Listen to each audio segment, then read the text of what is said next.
ओम शांति। आज की तारीख है 22 मई 2015।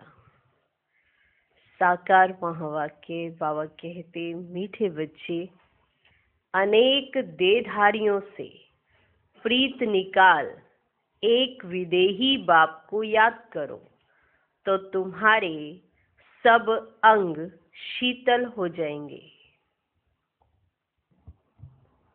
आज का प्रश्न, जो दैवी कुल की आत्माएं हैं उनकी निशानी क्या होगी? उत्तर, दैवी कुल वाली आत्माओं को इस पुरानी दुनिया से सहज ही वैराग्य होगा। दूसरी निशानी, उनकी बुद्धि बेहद में होगी। शिवालय में चलने के लिए वे पावन फूल बनने का पुरुषार्थ करेंगे।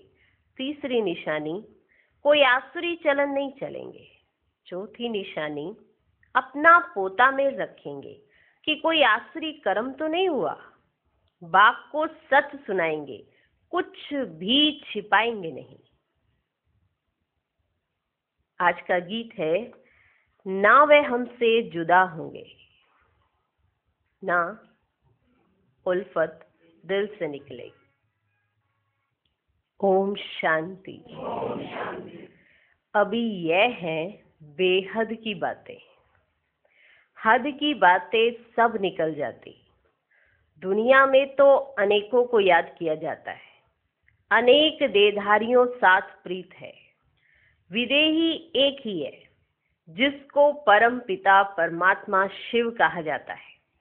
तुम्हें अब उनके साथ ही बुद्धि का योग जोड़ना है। कोई देहधारी को याद नहीं करना है। ब्राह्मण आदि खिलाना, ये सब हुई कलयुग की रस्मो रिवाज। वहां की रस्मो रिवाज और यहाँ की रस्मो रिवाज बिल्कुल अलग है। यहाँ कोई भी देहधारी को याद नहीं करना है। जब तक वह अवस्था आए तब तक पुरुषार्थ चलता रहता है। बाप कहते हैं, जितना हो सके पुरानी दुनिया के जो होकर गए हैं या जो हैं, उन सबको भूल जाना है। सारा दिन बुद्धि में यही चले, किसको क्या समझाना है। सबको बताना है कि आकर वर्ल्ड के पास्ट, प्रेजेंट, फ्यूचर को समझो, जिसको कोई भी नहीं जानते। पास्ट अर्थात कब से शुरू हुई, प्रेजेंट अब क्या है। शुरू हुई है सतयुग से, तो सतयुग से लेकर अभी तक और फ्यूचर क्या होना है, दुनिया बिल्कुल नहीं जानती। तुम बच्चे जानते हो, इसलिए चित्र आदि बनाते हो। यह है बड़ा बेहद का नाटक। यह है बड़ा बेहद का नाटक। वे झूठे हद के नाटक तो बहुत बनाते हैं।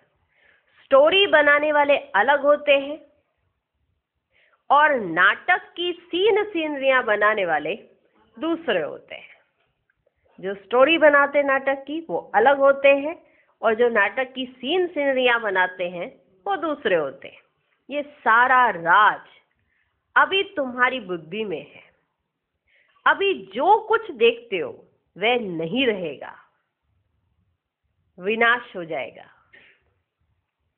तो तुमको सत्युगी नई दुनिया की सीनरी बहुत अच्छी दिखलानी पड़े।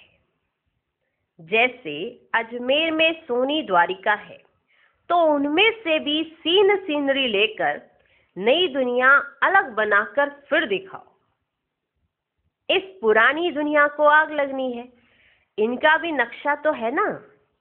और ये नई दुनिया इमर्ज हो रही है, ऐसे ऐसे ख्याल कर अच्छी रीति बनाना चाहिए। नक्शा तो है ना पुरानी दुनिया का, भले इसका विनाश होना है। तो नई दुनिया आनी है, तो उसका नई दुनिया का वो चित्र बनाना चाहिए ना। एक अच्छा सा ख्याल कर कर बनाना चाहिए। ये तो तुम समझते हो। इस समय मनुष्यों की बिल्कुल है जैसे पत्थर बुद्धि। कितना तुम समझाते हो फिर भी बुद्धि में बैठता नहीं। जैसे नाटक वाले सुंदर सीन सीनरी बनाते हैं, ऐसे कोई से मदद ले स्वर्ग की सीन सीनरी बहुत अच्छी बनानी चाहिए। जैसे वो नाटक वाले बनाते हैं, वो सुंदर सी सीन सीनरियां बना लेते हैं, तो बाबा कहते ऐसे ही किसी से मदद लेकर तुम्हें बहुत अच्छी स्वर्ग की सीन सीनरियां बनानी चाहिए। वो लोग आइडिया अच्छा देंगे, वो लोग आइडिया अच्छा देंगे, युक्ति बताएंगे, उनको समझाकर ऐसा अच्छा बनाना चाहिए जो मनुष्य आकर समझे। बरोबर सत्युग में तो एक ही धर्म था, तुम बच्चों में भी नंबरवार है, तुम बच्चों में भी नंबरवार है जिनको धारणा होती है,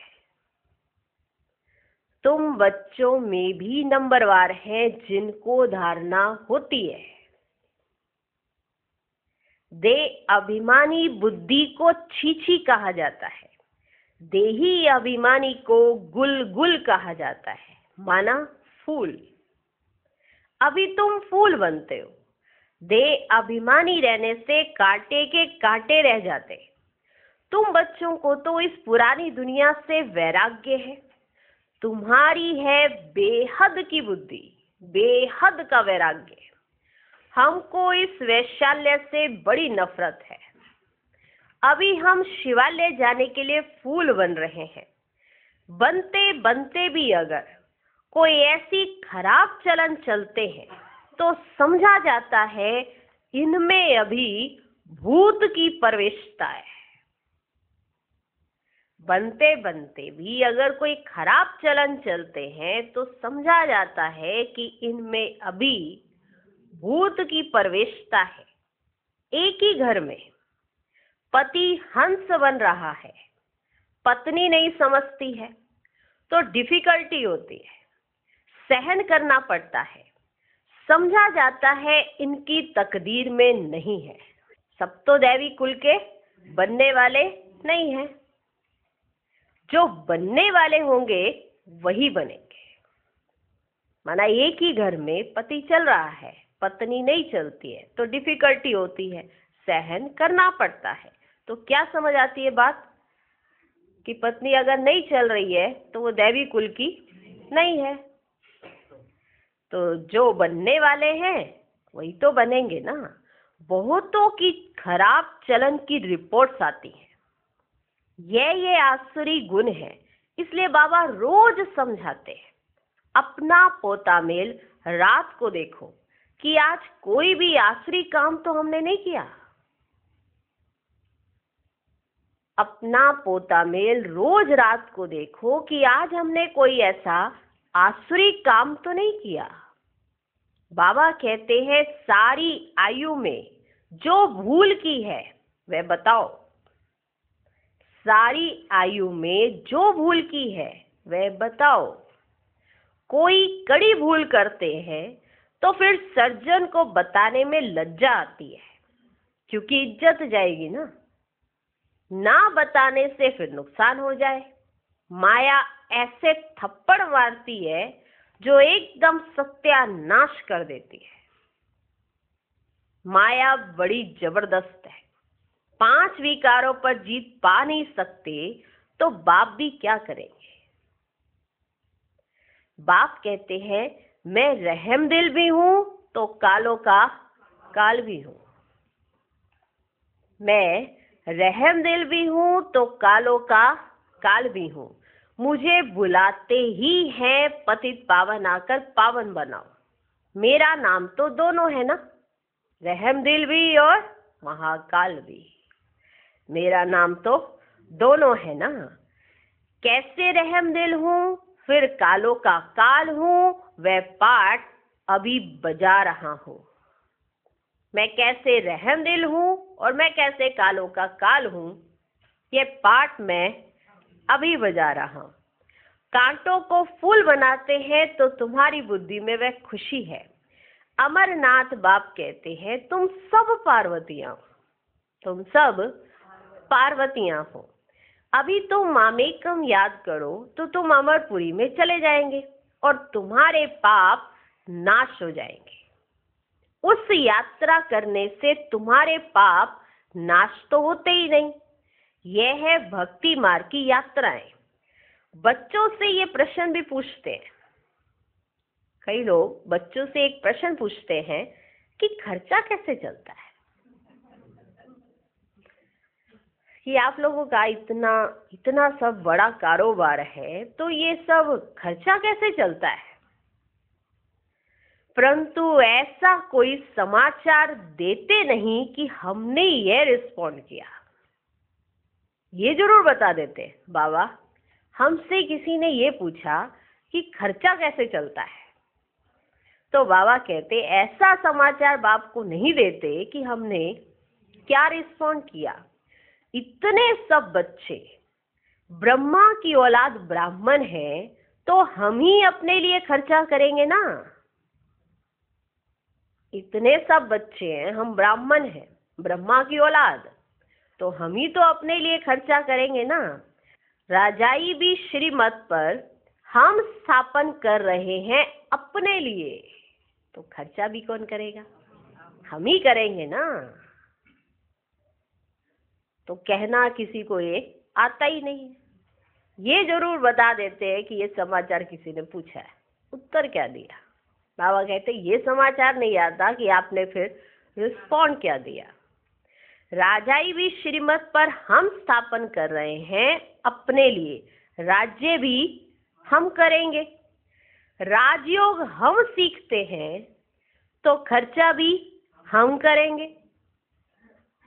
राजयोग कौन सीख रहे हैं, हम, तो खर्चा भी कौन करेंगे, हम करेंगे। तो कैसे चलता है इतना बड़ा कारोबार, तो फिर उसका उत्तर आना चाहिए कि कैसे चलता है, इतना खर्चा कैसे होता है आपका, बहुत खर्चा लगता होगा नहीं, कैसे कहाँ से आता है इतना पैसा। तो उत्तर देना तो आना चाहिए ना।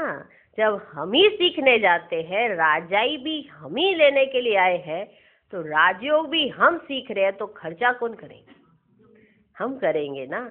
शिव बाबा तो अविनाशी ज्ञान रत्नों का दान देते हैं जिससे हम राजाओं का राजा बनते हैं। बच्चे जो पढ़ेंगे वही खर्चा करेंगे ना, बच्चे जो पढ़ेंगे वही खर्चा करेंगे ना। समझाना चाहिए हम अपना खर्चा करते हैं, हम कोई भीख व डोनेशन नहीं लेते हैं, हम अपना खर्चा स्वयं करते हैं। हम ना तो कोई भीख और ना ही कोई डोनेशन लेते हैं। परंतु बच्चे सिर्फ लिख देते हैं कि यह पूछते हैं, ये भी पूछते हैं। इसलिए बाबा ने कहा था जो जो सारे दिन में सर्विस करते हैं वह शाम को पोता मेल बताना चाहिए कि आपने सारे दिन में क्या क्या सर्विस की, तो वो शाम को आपको पोता मेल बताना चाहिए। उसकी भी पीठ होनी चाहिए। बाकी आते तो ढेर हैं, वह सब प्रजा बनती है। ऊंच पद प्राप्त करने वाले बहुत थोड़े हैं, ऊंच पद प्राप्त करने वाले बहुत थोड़े हैं। राजाएं थोड़े होते हैं, साहूकार भी थोड़े बनते हैं, बाकी गरीब बहुत होते हैं। यहां भी ऐसे हैं तो दैवी दुनिया में भी ऐसे होंगे। राजाई स्थापन होती है, उसमें नंबरवार सब चाहिए। बाप आकर राजयोग सिखलाए आदि सनातन दैवी राजधानी की स्थापना कराते हैं। दैवी धर्म की राजधानी थी, अभी नहीं है। बाप कहते मैं फिर स्थापना करता हूं, किसकी, दैवी राजधानी की। तो किसको समझाने के लिए चित्र भी ऐसा चाहिए। बाबा की मुरली सुनेंगे, करेंगे, दिन प्रतिदिन करेक्शन तो होती रहती है। तुम अपनी अवस्था को भी देखते रहो कितना करेक्ट होती जाती है। तुम अपनी अवस्था को भी देखते रहो कि कितना करेक्ट होती जाती है। बाप आकर गंदगी से निकालते हैं। जितना जो बहुतों को निकालने की सर्विस करेंगे उतना ऊंच पद पाएंगे। तुम बच्चों को तो एकदम शीरखंड होकर रहना चाहिए। सतयुग से भी यहाँ बाप तुमको ऊंच बनाते हैं। सतयुग से भी यहाँ बाप तुमको ऊंच बनाते हैं। बाप ईश्वर पढ़ाते हैं तो उनको अपनी पढ़ाई का जलवा दिखाना है, तब तो बाप भी कुर्बान जाएंगे। कौन पढ़ा रहे हैं हम बच्चों को, तो जो पढ़ाई हम पढ़ रहे हैं तो वो जलवा हमें बाप को दिखाना चाहिए, तभी तो बाप हम पर कुर्बान जाएंगे। दिल में आना चाहिए, बस अभी तो हम भारत को स्वर्ग बनाने का धंधा ही करेंगे। ये नौकरी आदि करना वह तो करते रहेंगे, पहले अपनी उन्नति का तो करें। है बहुत सहज, मनुष्य सब कुछ कर सकते हैं। गृहस्थ व्यवहार में रहते राजाई पद पाना है, इसलिए रोज अपना पोता मेल निकालो। गृहस्थ व्यवहार में रहते राजाई पद पाना है, इसलिए रोज अपना पोता मेल निकालो। सारे दिन का फायदा और नुकसान निकालो कि आपका आज के दिन में क्या फायदा हुआ और क्या नुकसान हुआ, वो सब निकालो। पोता मेल नहीं निकालते तो सुधरना बड़ा मुश्किल है। पोता मेल नहीं निकालते तो सुधरना बड़ा मुश्किल है। बाप का कहना मानते नहीं है। रोज देखना चाहिए किसको हमने दुख तो नहीं दिया। पद बहुत ऊंचा है, अथाह कमाई है और चलना श्रीमत परमान है। अगर नहीं चलेंगे तो फिर रोना पड़ेगा, नहीं तो फिर रोना पड़ेगा। रेस होती है ना, कोई तो लाखों रुपया कमा लेते हैं, कोई तो कंगाल के कंगाल रह जाते हैं। अभी तुम्हारी ये ईश्वरीय रेस, इसमें कोई दौड़ी आदि नहीं लगानी है, सिर्फ बुद्धि से प्यारे बाबा को याद करना है। इसमें वैसे खड़े होकर नहीं दौड़ना है, ऐसे दौड़ना शुरू कर दिया।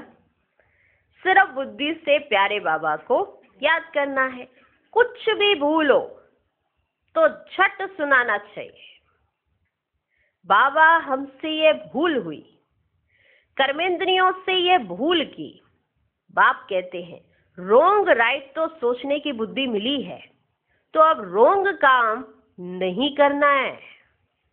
क्या रोंग है क्या राइट है, इसके लिए बुद्धि तो मिली हुई है ना, तो अब रोंग काम नहीं करना है। रोंग काम कर दिया तो बाबा तोबा तोबा क्षमा करना। तो क्या कहोगे बाबा को, बाबा तोबा तोबा क्षमा करना, क्योंकि बाप अभी यहाँ बैठे हैं सुनने के लिए, तो अभी सुना सकते हैं। जो भी बुरा काम हो जाए तो फौरन बताओ व लिखो, बाबा ये बुरा काम हुआ, तो तुम्हारा आधा माफ हो जाएगा। ऐसे नहीं कि मैं कृपा करूंगा, क्षमा व कृपा पाई की भी नहीं होगी। सबको अपने को सुधारना है,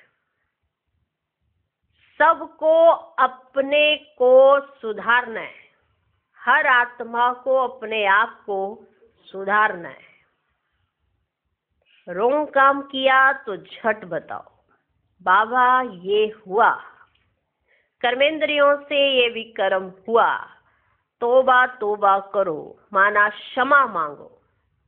बाबा कहते आधा हो जाएगा, पर मैं कोई कृपा नहीं करता, तुम सच बताओगे तो आधा हो जाएगा। कृपा तो पाई की भी नहीं मिलती। सबको अपने को सुधारना है। बाप की याद से विक्रम विनाश होंगे, पास्ट का भी योग बल से कटता जाएगा। जो पास्ट में किया है वो भी आपका योग बल से कटता जाएगा। बाप का बनकर फिर बाप की निंदा नहीं कराओ। सतगुरु के निंदक ठोर ना पाए। ठोर तुमको मिलती है बहुत ऊंची। दूसरे गुरुओं के पास कोई राजाई की ठोर थोड़ी ही है। यहाँ तुम्हारी एम ऑब्जेक्ट है। यहाँ तुम्हारी एम ऑब्जेक्ट है। भक्ति मार्ग में कोई एम ऑब्जेक्ट होती नहीं। अगर होती भी है तो अल्पकाल के लिए। कहाँ 21 जन्म का सुख, कहाँ पाई पैसे का थोड़ा सुख। ऐसे नहीं धन से सुख होता है, दुख भी कितना होता है। अच्छा समझो कोई ने हॉस्पिटल बनाई तो दूसरे जन्म में रोग कम होगा। हॉस्पिटल बनवाई तो दूसरे जन्म में रोग कम होगा। ऐसे तो नहीं पढ़ाई जास्ती मिलेगी। हॉस्पिटल बनवाई है तो रोग कम होगा। ऐसे तो नहीं उसे पढ़ाई जास्ती मिलेगी, धन भी जास्ती मिलेगा। उसके लिए तो फिर सब कुछ करो। ऐसे नहीं कि उसने सिर्फ हॉस्पिटल बनाई तो उसे धन भी मिल जाएगा और पढ़ाई भी मिल जाएगी। उसके लिए फिर उसे सब करना पड़ेगा। कोई धर्मशाला बनाते हैं तो दूसरे जन्म में महल मिलेगा। ऐसे नहीं कि तंदुरुस्त रहेंगे, नहीं।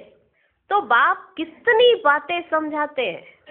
देखो हॉस्पिटल बनाएंगे तो रोग नहीं होगा, धर्मशाला बनाएंगे तो महल मिलेगा, और यूनिवर्सिटी बनवाएंगे तो पढ़ाई अच्छी मिलेगी। तो बहुत कुछ है। और अभी संगम पर आप हॉस्पिटल कम यूनिवर्सिटी बनाते हो।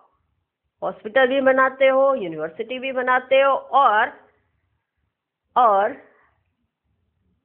रहने के लिए स्थान भी बनाते हो। धर्मशाला तो नहीं कहेंगे, सब बच्चे रहते हैं वो स्थान भी बनाते हो अपने धन से, तो आपको महल भी मिलेंगे। तो एक संगम पर करने से आपको इतने जन्मों के लिए सब कुछ मिलता है। वहां पर करने से एक जन्म का अगले जन्म अल्पकाल के लिए मिलता है। तो अभी डायरेक्ट है, वो इनडायरेक्ट। तो ये बात भी समझने की है। तो बाबा हमको कितनी बातें समझाते हैं। कोई तो अच्छी रीति समझ कर समझाते, कोई तो समझते ही नहीं है, कोई तो कुछ भी समझते ही नहीं। तो रोज पोता में निकालो, आज क्या पाप किया, इस बात में फेल हुआ, आज मुझसे क्या पाप हुआ, मैं किस बात में फेल हुआ। बाप राय देंगे तो ऐसा काम नहीं करना चाहिए। तुम जानते हो हम तो अब स्वर्ग में जाते हैं, बच्चों को खुशी का पारा नहीं चढ़ता है। चढ़ना चाहिए, क्या मिल रहा है पहले याद आना चाहिए, पर वो खुशी का पारा नहीं चढ़ता है। बाबा को कितनी खुशी है, मैं बूढ़ा हूं, ये शरीर छोड़कर हम प्रिंस बनने वाला हूं। बाबा को कितनी खुशी होती है, मैं बूढ़ा हूं और जब मैं ये शरीर छोड़ दूंगा तो मैं प्रिंस बनने वाला हूं। तुम भी पढ़ते हो तो खुशी का पारा चढ़ना चाहिए, परंतु बाप को याद ही नहीं करते। आप कितना सहज समझाते हैं। वह अंग्रेजी आदि पढ़ने में माथा कितना खराब होता है। आजकल अंग्रेजी पढ़नी पड़ती है ना, अगर नहीं पढ़ती तो कहेंगे नहीं कि आप एजुकेटेड हो। हाँ, तो कितना माथा खराब होता है, बहुत डिफिकल्टी होती है। ये तो बहुत सहज है, कोई डिफिकल्टी नहीं है। मुश्किल किसी आत्मा को ये पढ़ाई पढ़ना मुश्किल नहीं है, कोई भी आत्मा हो, इतनी सहज है। उस पढ़ाई में किसी को मुश्किल लगता है, किसी को आसान लगता है, वो पढ़ाई में कैटेगरीज है। इस पढ़ाई में ऐसी कोई कैटेगरीज नहीं है, हर आत्मा के लिए सहज है, वंडर है। आप ही अपनी लौकिक पढ़ाई में कोई किस एवरेज का था, कोई कैसा था, कोई स्कॉलरशिप वाला, कोई फर्स्ट डिवीजन वाला, कोई सेकंड डिवीजन वाला, ऐसे था ना उस पढ़ाई में। यहाँ पर ऐसे में कोई पढ़ाई की डिवीजन नहीं है, सबको ये पढ़ाई बहुत सहज समझ आ रही है, समझ सहज आ रही है, बाकी धारणाओं में सब नंबरवार है। समझ तो सहज आ रही है, एक बार समझ आ गई, उसके बाद धारणाओं में सब नंबरवार है। उस पढ़ाई में तो कितनी डिफिकल्टी होती है, यह तो बहुत सहज है। इस रूहानी पढ़ाई से तुम शीतल बन जाते हो। इसमें तो सिर्फ बाप को याद करते रहो तो एकदम शीतल अंग हो जाएंगे, शीतल अंग हो जाएंगे।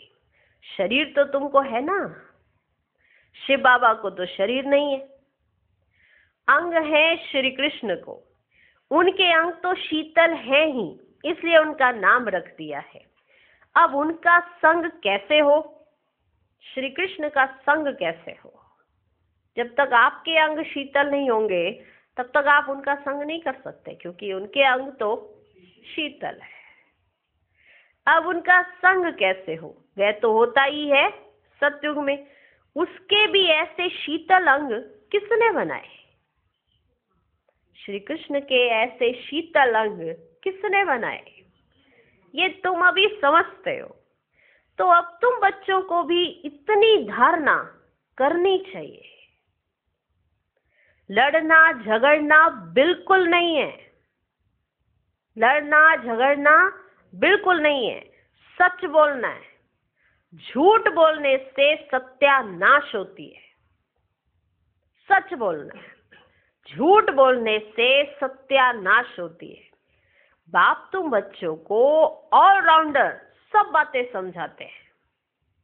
ऑलराउंडर बातें, सब तरह की बातें बाबा हम बच्चों को समझा देते। हम ऐसे नहीं कह सकते कि इस बात पे बाबा ने हमें नहीं समझाया। कह सकता कोई? अब अपने सुबह से लेकर रात्रि तक सब चेक कर सकते हो, उन सब बातों पर बाबा ने हमें गाइड किया हुआ है। आप ये कह ही नहीं सकते कि इस समय में क्या करना चाहिए और कैसा होना चाहिए, बाबा ने हमें नहीं समझाया है। बाप तुम बच्चों को ऑलराउंडर सब बातें समझाते हैं। चित्र भी अच्छे अच्छे बनाओ जो फिर सबके पास जाए। अच्छी चीज देखकर कहेंगे चलकर देखो।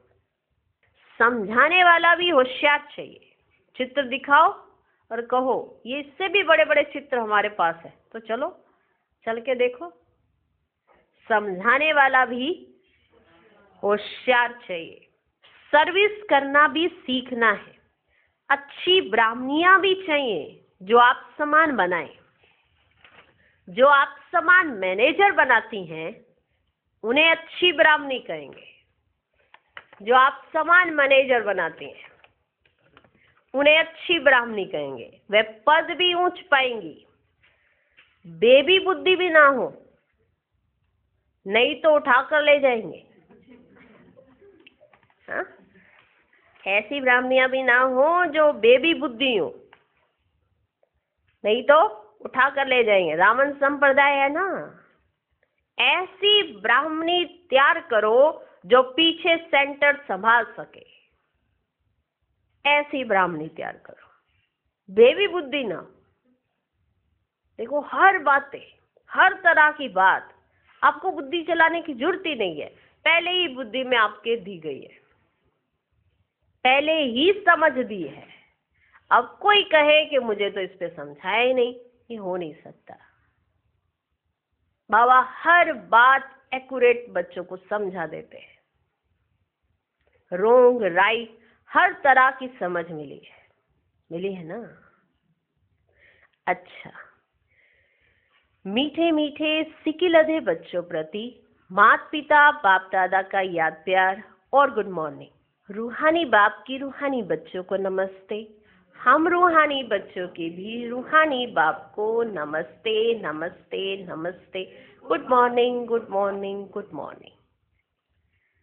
धारणा के लिए मुख्य सार। पहला पॉइंट, बाप को अपनी पढ़ाई का जलवा दिखलाना है। भारत को स्वर्ग बनाने के धंधे में लग जाना है। पहले अपनी उन्नति का ख्याल करना है, शीरखंड होकर रहना है। दूसरा पॉइंट, कोई भूल हो तो बाप से क्षमा लेकर स्वयं ही स्वयं को सुधारना है। बाप कृपा नहीं करते, बाप की याद से भी कर्म काटने हैं। निंदा कराने वाला कोई कर्म नहीं करना है। आज का वरदान, 5 विकार रूपी दुश्मन को परिवर्तित कर सहयोगी बनाने वाले माया जीत जगत जीत भव। विजयी दुश्मन का रूप परिवर्तन जरूर करता है, तो आप विकारों रूपी दुश्मन को परिवर्तित कर सहयोगी स्वरूप बना दो, जिससे वे सदा आपको सलाम करते रहेंगे। काम विकार को शुभ कामना के रूप में, क्रोध को रूहानी खुमारी के रूप में, लोभ को अनासक्त वृत्ति के रूप में, मोह को स्नेह के रूप में और देहाभिमान को स्वाभिमान के रूप में परिवर्तित कर दो, तो माया जीत जगत जीत बन जाएंगे। आज का स्लोगन, आत्मा रूपी रियल गोल्ड में मेरापन ही एलाय है, जो वैल्यू को कम कर देता है, इसलिए मेरेपन को समाप्त करो। ओम शांति।